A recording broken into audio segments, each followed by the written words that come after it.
prisons are a kind of perfect incubator for COVID-19. How can we protect ourselves in here? Seriously, just give it to me straight. Make your own mask. Make you a mask. CDC ain't gonna give us one. They barely gave y'all one as a guard. There is no evidence of the coronavirus in any of our facilities. Smoke is accumulating fast all day. We can't breathe up here, man. You need to open up that door. And this goes on for hours, and like the guards didn't stop it. Those videos speak a lot to just how broken I think our prison system is. I just thought he would be all right. I did. She missed her daddy so much. All the kids miss him.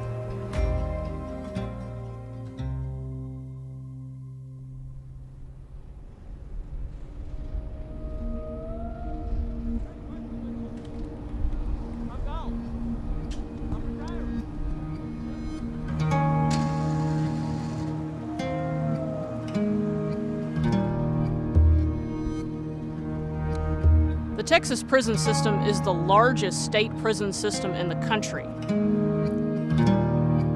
Even before the pandemic hit, this was a prison system in trouble. It was severely understaffed and in desperate need of more correctional officers.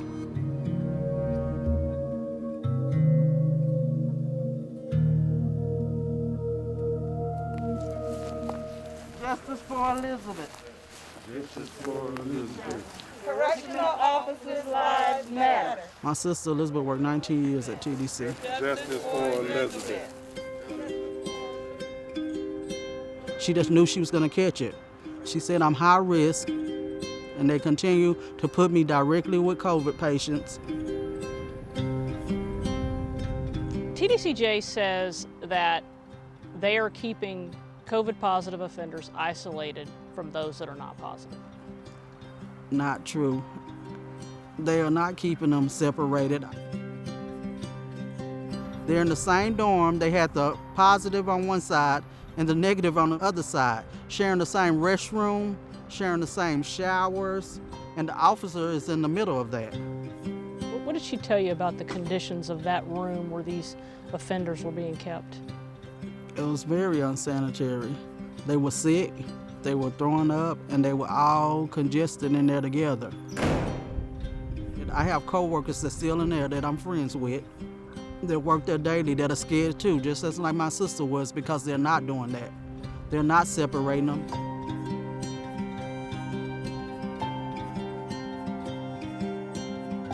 And it happened fast. You know, she went in the hospital that day, and she was on a ventilator, I believe, the next day. If my sister made one more year, she would have had 20 years with TDC, and she would have had full retirement. She was trying to get there. Trying to get there, and didn't make it. Didn't make it. No. Through the years, we all will be together.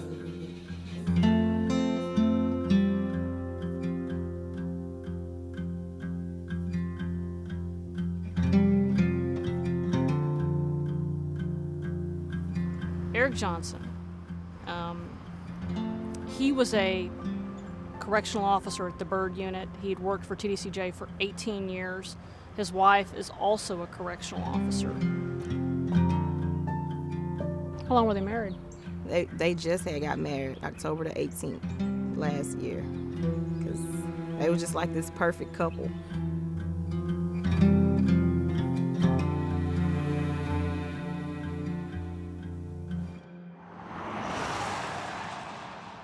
When this pandemic started, we all us was worried. Like we didn't know what was going on, what was gonna happen. And our main focus was trying to protect ourselves, because at the end of the day, you know TDCJ is not gonna protect us.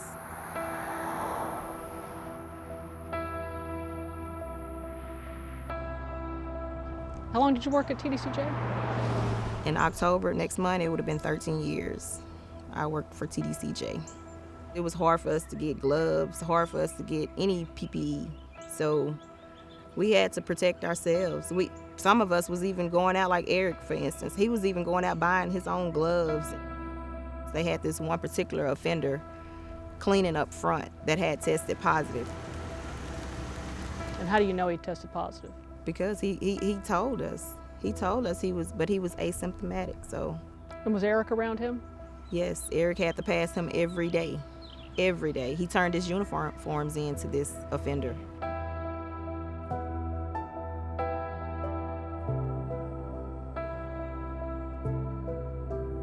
Charity was saying he kept telling her he felt like he was gonna die and, just stuff like that.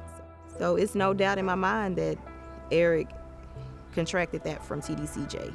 We was going to work and home. That's Charity and Eric was doing that, the kids was doing that. Me, myself, my co-workers, all of us, we were just going to work and home because we all was terrified.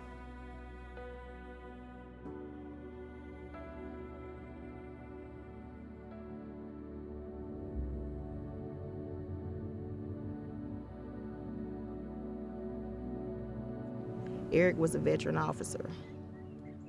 I mean, that's the thanks he get for putting his life on the line all these years. How has this affected Charity, his children? It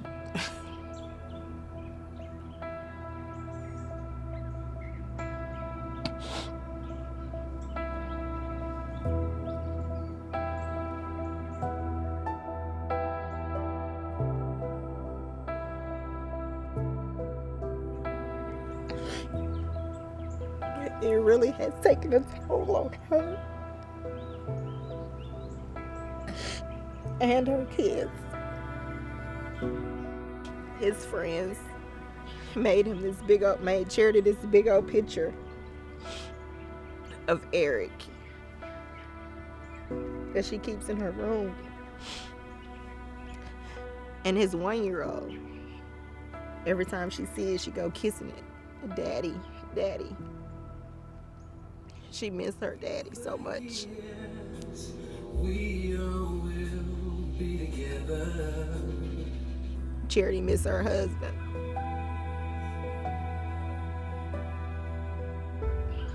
All the kids miss him.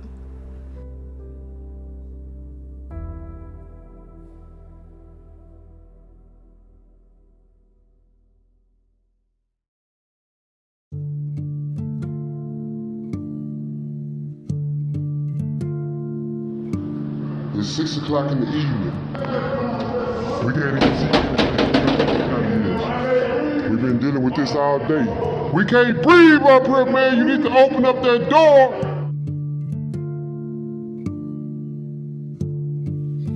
We're concerned about them because of the coronavirus outbreak. Fire's still burning down now. The officers have been gone now approximately about 5 or 10 minutes. The smoke is accumulating fast. As the pandemic has gone on, the men have become desperate enough that some of them just don't care as much.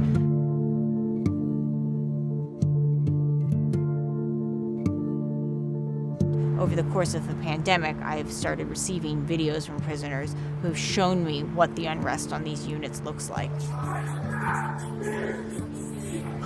That there just aren't enough officers to maintain order, basically. You know, in a sense, I feel like that it's a system that's basically just given up.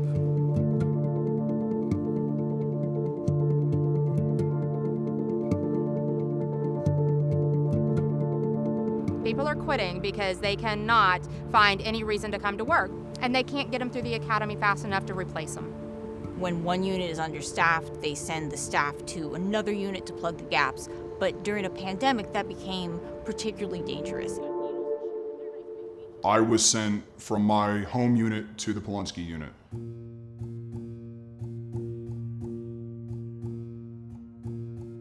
I was put in an area that I did not know until probably 45 minutes till the end of my shift that had confirmed cases of corona.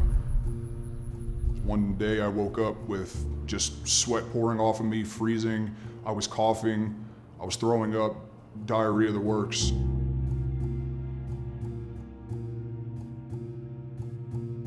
Yeah, Yeah, my son has severe asthma, and when I brought it home to him, I sat up multiple nights crying because I thought he was gonna die. I would sleep by his bed on a pillow, just listening to him cough all night.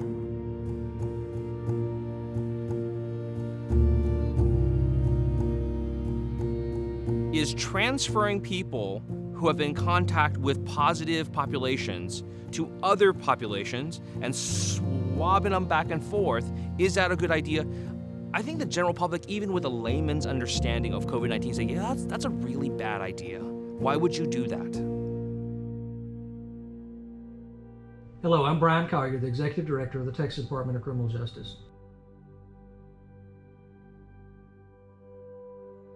This agency has long-standing policies and procedures for infectious diseases and infection control. The agency has an ample supply of personal protective equipment on hand. Barely could get gloves, no hand sanitizer, no masks, none of that. The proper PPE that needed to be distributed to us wasn't being issued. There's no PPE to speak of. This mask has been worn for about 4 or 5 days now. As you can see, it's well worn. It has a rust on them. We're exposed to this daily at work, and then we come home to our families. I hope that they're effective.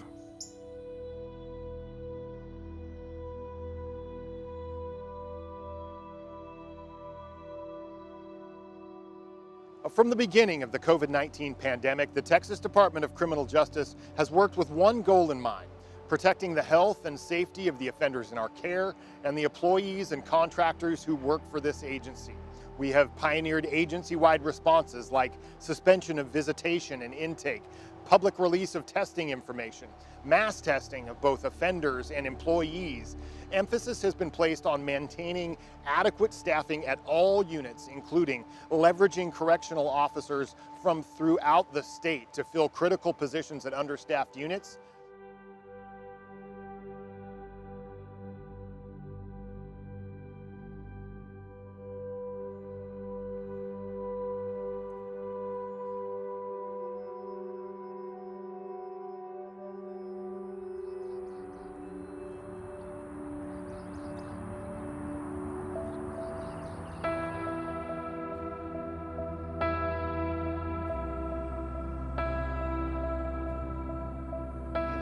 We didn't even have masks when Russell died. You just walking around with a towel over your face, or, you know what I'm saying, covering up with your shirt.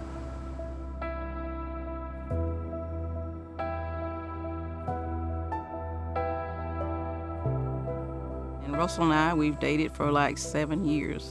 We've lived together about 5 years together. He made some bad choices in life, but that didn't make him a bad person.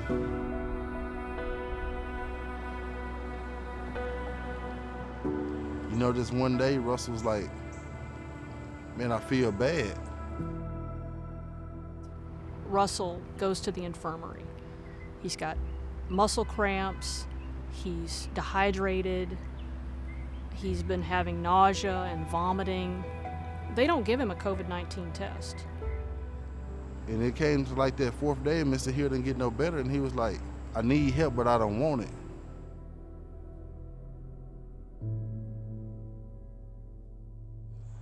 How did Russell look when they took him out?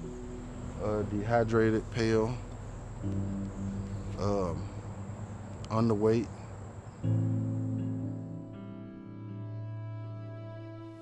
Never got a call until that day he passed. That was from the chaplain from the hospital. So, you know, if I could see him that one last time, I could kind of have closure. His autopsy confirmed that he had died from complications of COVID-19. That autopsy was completed in mid-May. Yet 4 months will pass before Russell is put on the publicly available list of prisoners who have died from COVID-19. Russell had pain just like anybody else. We're going to keep his memories in our heart. We'll keep his thoughts in our heart. I just thought he would be all right. I did.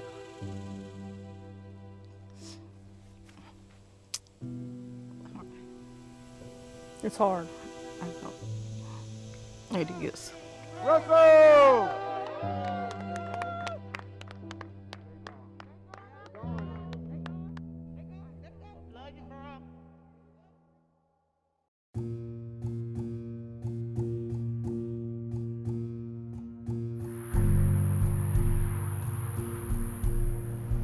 In a pandemic, people should be concerned about what goes on in prisons, because if prisons become petri dishes and the disease keeps circulating in there, it's going to get back into the outside world.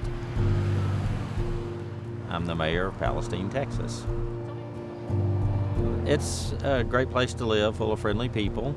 If you came here and just visited around town, it's reminiscent of Mayberry, but on the other hand, you know, it's plenty active and vibrant when we get to politics.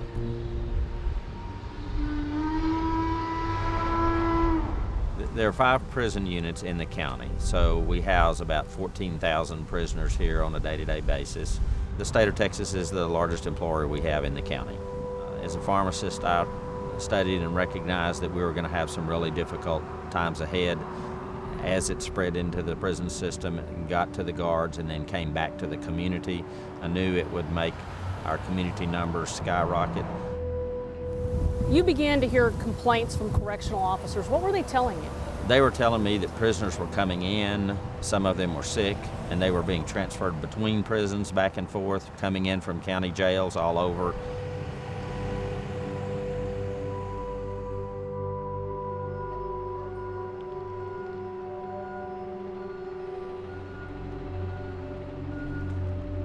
Within a week, I had pictures of the transfers continuing.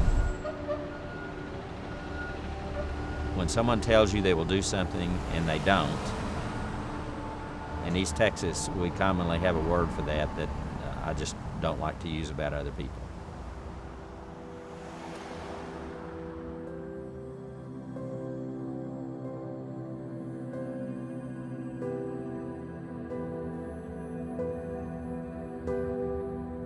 The prisons are the tinderbox. That is where the spark is lit. And then you have the people who work there come into the prison, get exposed, and then take it back out in the community.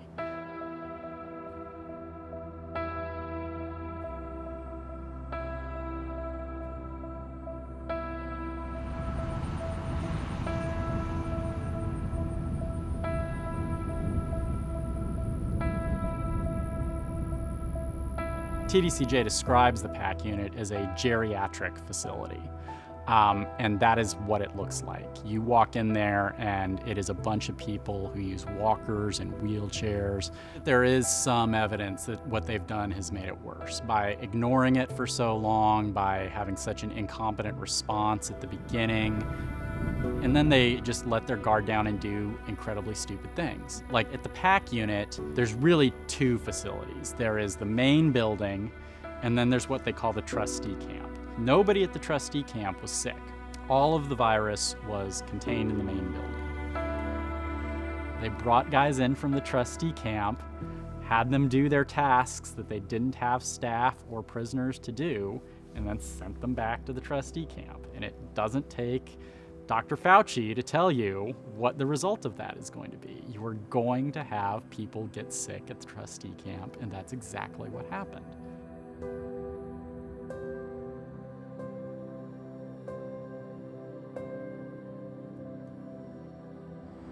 It was clear that he simply did not believe officials from the Texas Department of Criminal Justice, and instead, he believed the inmates. And he cited text messages and problems with the data that made him believe the inmates over TDCJ officials.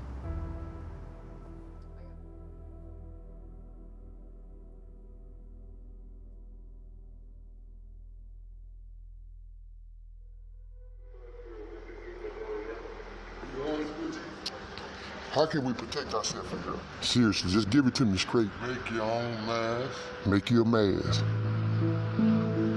TDC ain't gonna give us one. At the end of the day, if the prisons are not running correctly, if things are underfunded, that is our fault. And I fully take responsibility for my share of the blame, and we're gonna do something about it.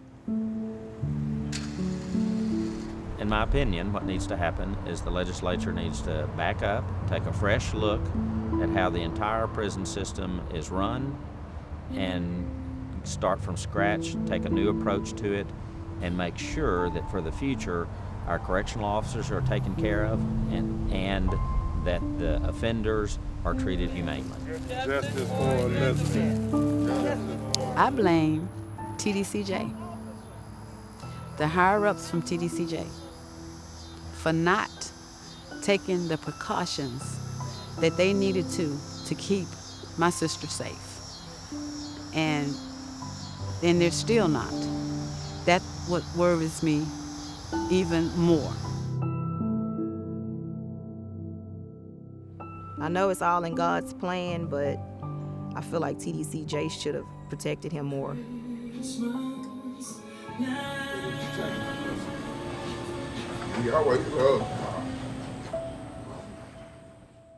Because they didn't protect none of the prisoners until it was too late. I think they are accountable for this. I do.